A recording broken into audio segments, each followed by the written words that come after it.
tao na ako eh. Tudor at naman ako ah.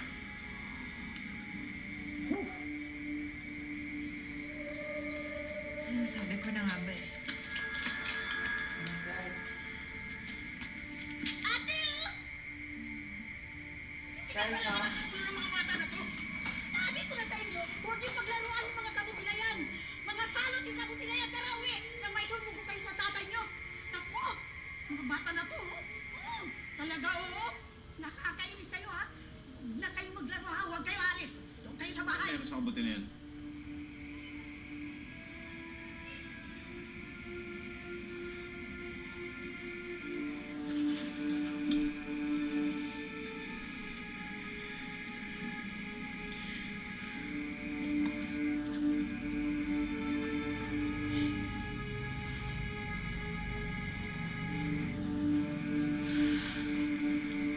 Ang tawag dito, susundin mo na. Huwag mo tong hawakan lang ko. Lason to, nakakabaliw. Nung bata pa ako, konti lang tumutubong ganito dito eh. Kapag nakikita to ng mga tao dito, sinisigaan agad nila para hindi na dumami. Kadalasan sa sementeryo lang to tumutubo. O kaya sa mga abandonadong lugar. Pero, hindi ko alam kung bakit dumadami to ngayon.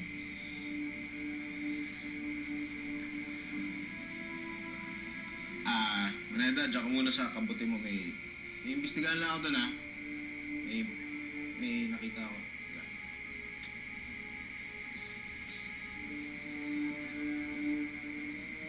Blanco!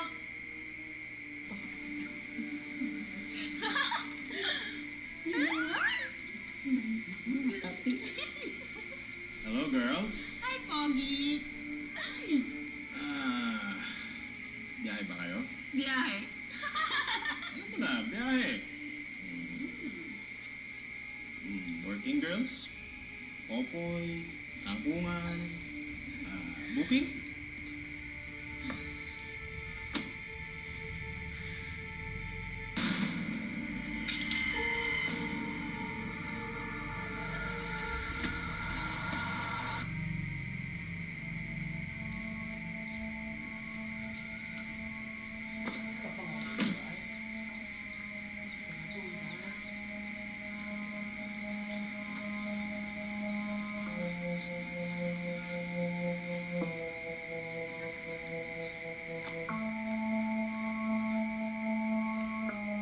Mukhang mabait ka naman. At mukhang malaki. Malaking kang manti. Yun eh, kung working girls nga kami. Hindi ka pa rin namin papatulan, Pogi. Kasi para ka. Mahirap na.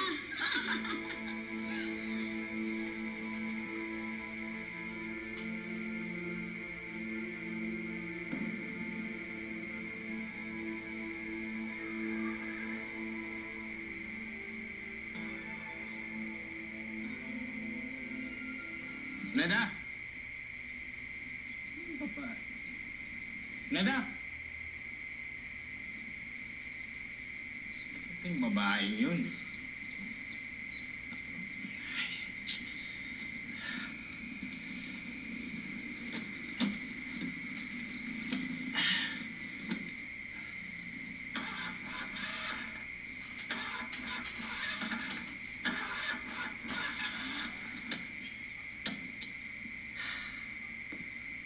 Malas talaga oh.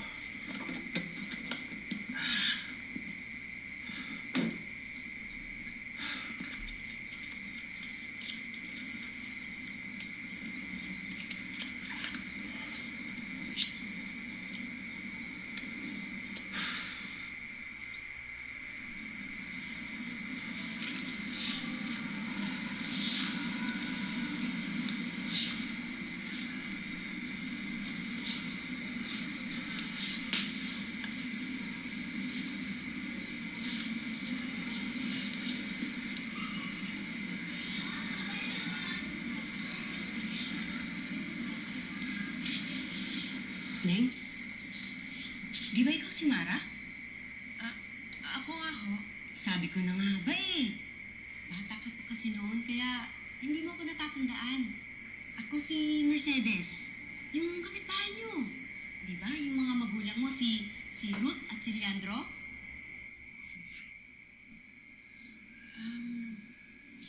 Ano po yung sinisigaan ninyo? Yung mga yan? Yan yung mga kabuting napupulot namin dito. Sinisigaan, pero ayan, dumarami pa rin. Hindi ko nga mawari kung bakit. Una, nung nagsara yung minahan. Pagkatapos, nagtagtuyot.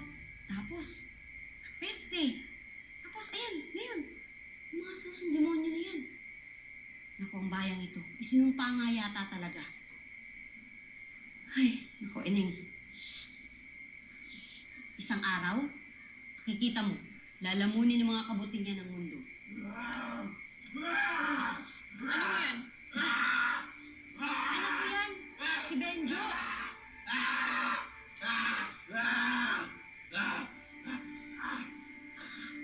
Wala kasi nung magkaubusan ng pagkain.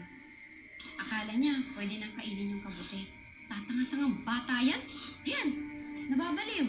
Hindi naman pwedeng hindi ko siya bigyan ng kabuti.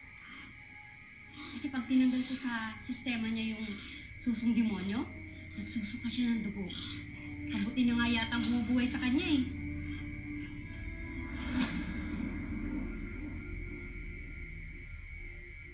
Ingin ang lugar to. Kung biglang kailangan ako, wala pang maingat. Sunugin ko kaya yung mga bahay niyo, makanyeta kayo. Pag tiniran niyo pa yung auto ko, doon talaga tayo magkakaalaman. Sige. Bagong-bago pa naman yung stereo ko. Galing Banawe yun. Huy! Saan na ba ako? Moneda.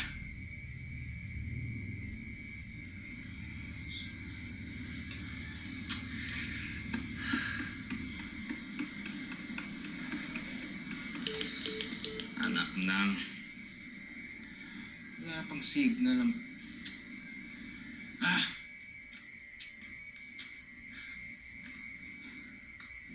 Ikaw na yun.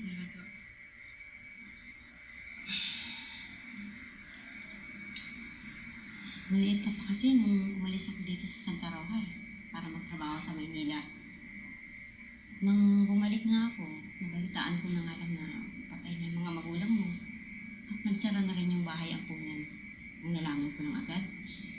Yun na lang sana ang kumuha sa'yo. Saan ka nga pala napadpad?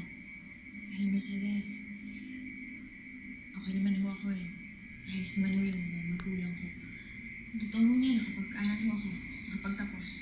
Yung pinasukan ko yung kolehiyo, doon ko nakilala yung asawa ko, si Vince. Pero kaya nga ako ng magandang bagay na nangyari ko sa akin. Kinuha ko siya ng anak ko namin. Alam kong ibig mong sabihin, nung namatay yung asawa ko at yung mga anak ko, dahil sa susong demonyo. Naisip ko rin magpatiwakal, kung hindi nga lang, kailangan ako ng isa ko pang anak. Salo talaga yung mga kabuting yan eh. Marami na rin ang nabaliw dahil dyan. Yung iba kasi, narinig nila sa Cuatro Santo, kinakain daw yung mga yan. Mga tanga.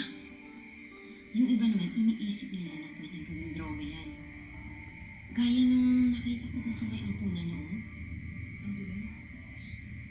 Ano mo nakita niyo sa akin? Nangunguha ako ng panggatong noon nang may nakita akong mukhang pamilya. Isang taong akala ko matagal nang nilisa ng Santa Rosa. Yung piping kasama ni Padre. Si Sebas. Siya nga, at may kasama siya, isang pare. Imposible yun, Aling Mercedes. Patay na ang... Alam ko, Neng. Kaya nga hindi ako makapaniwala eh. Kinagabihan, nakarinig ako ng sumisigaw mula sa ampunan. Kaya binalikan ko. Pero hindi lang yun ang kakaibang nakita ko. Yung lalaki nga sa telebisyon. Yung pinatay yung nobya niya dahil sa 7 pecados. Si Padre Cordero.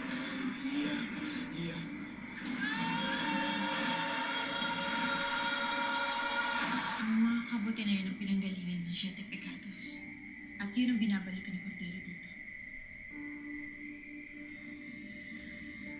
Pero kamatayan lang ang natagpuan niya. Lahat ng bumabalik dito, kamatayan lang ang natatagpuan. Mara, umalis ka na dito bago pa maging muli ang lahat.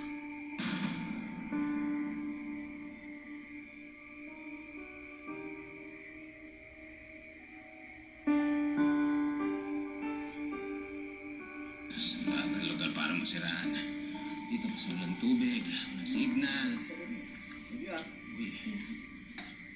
Ate, may soft drinks mo kayo dyan? Wala po kami soft drinks dito, sir.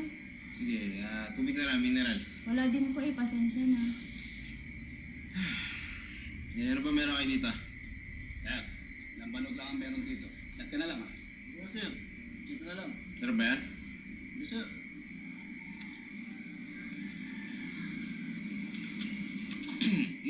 Sigurado ka lambanog yan, di ba lasa? Ano naman, sir? Special yan. Sekreto pagkakagawa na ito.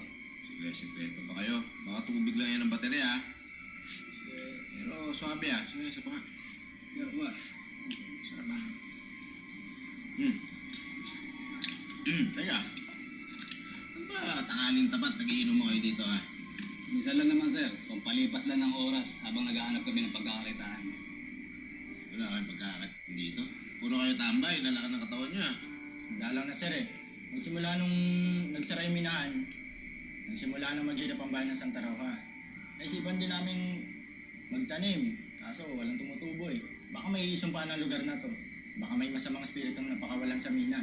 O kaya mga ninunong Diyos na nagalit kung ano kaya namin yung bundok. Sir, pulis ka, no?